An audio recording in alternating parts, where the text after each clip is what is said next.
most.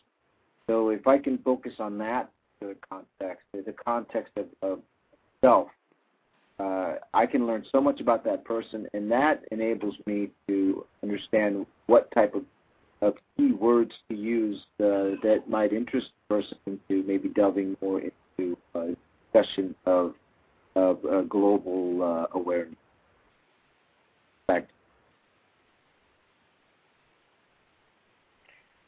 That is a really interesting way to get people into any kind of discussion, and especially an interesting way because you know you can bring it around to really relevant issues and to try and spread that awareness to people. That's an excellent way to just put that into your everyday life, and, just wherever you go, whatever you're doing. At any point in time, you could just run across someone, and a "hi, how are you doing" can turn into an opportunity to make them really aware of what's going on in the world around them. And a lot of people, I found out. I'm sorry. I found out the favorite topic of any person usually is about themselves.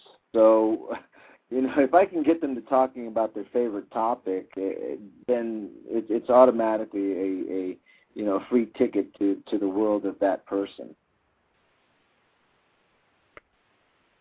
Definitely.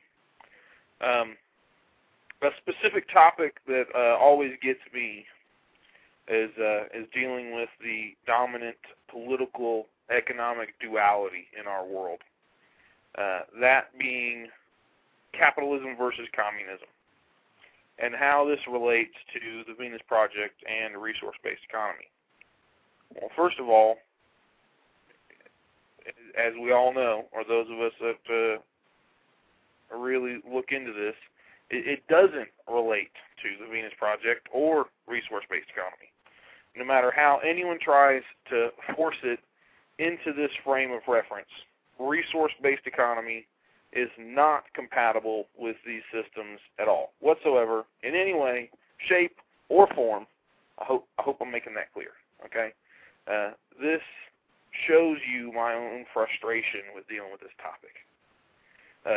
A brief reference to the V Radio blog on this subject tells us, gives us a ready reference to a couple of key issues that separate communism from resource-based economy, and the same holds true for capitalism. So a couple of points here. First being, the purpose of the Venus Project and resource-based economy is to approach problems without bias using the scientific method to determine the best possible solutions. All right? Sounds about right? Well, this is regardless to any of the considerations that drive our current society. That's where the context of how these could possibly relate change completely, because you realize they don't. The best example of this point is in the common question, how much will it cost? That's what you'll hear in our current world, in these systems. What we will ask is, what are the resources that are needed? Furthermore, the functions of resource-based economy is to produce solutions. The motivations for capitalism and communism are identical, which all revolve around profit, self-identity, and power.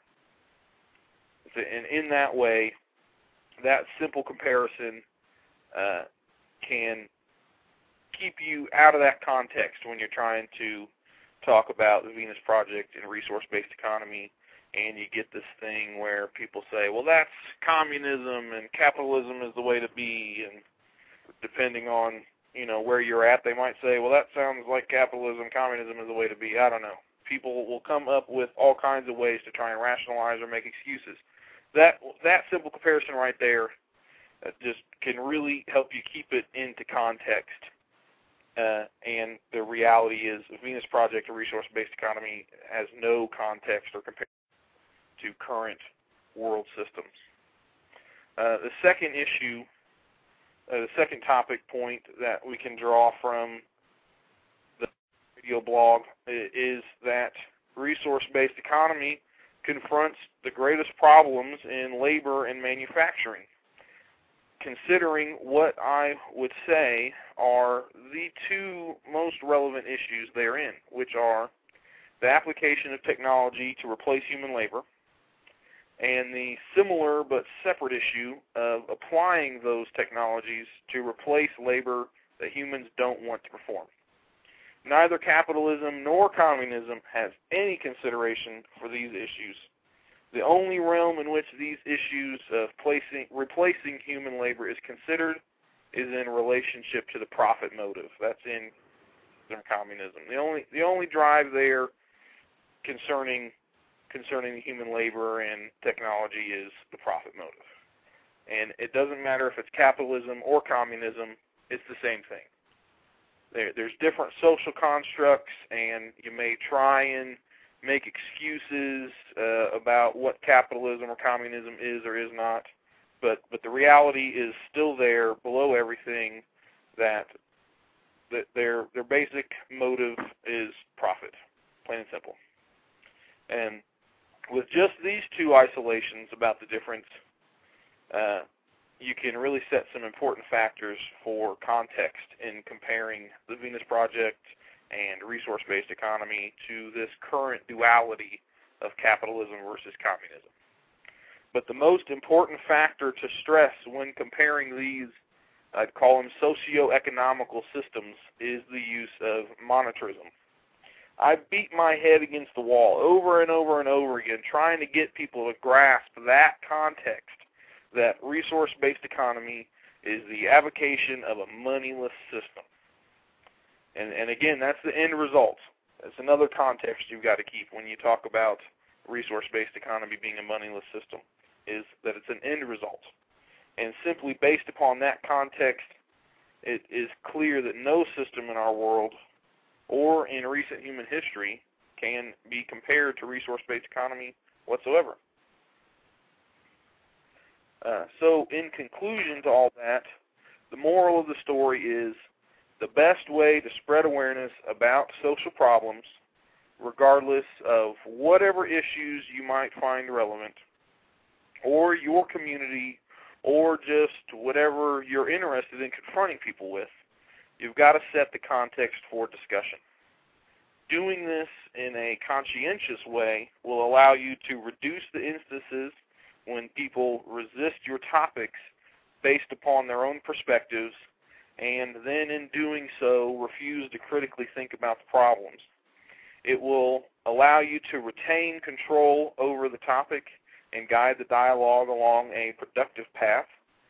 And I can pretty much guarantee that whenever you set the context so that you can continually bring the dialogue back to discussion of the roots, the causes, the contributing factors, no matter what the other substance of your topic or your discussions are, you will be able to make solid, logical points about social issues, and in turn be able to introduce the Venus Project and the Zeitgeist movement to an individual that you will then find much more open and receptive to the solutions and reconsidering the application and reconsidering how our social system confronts those problems.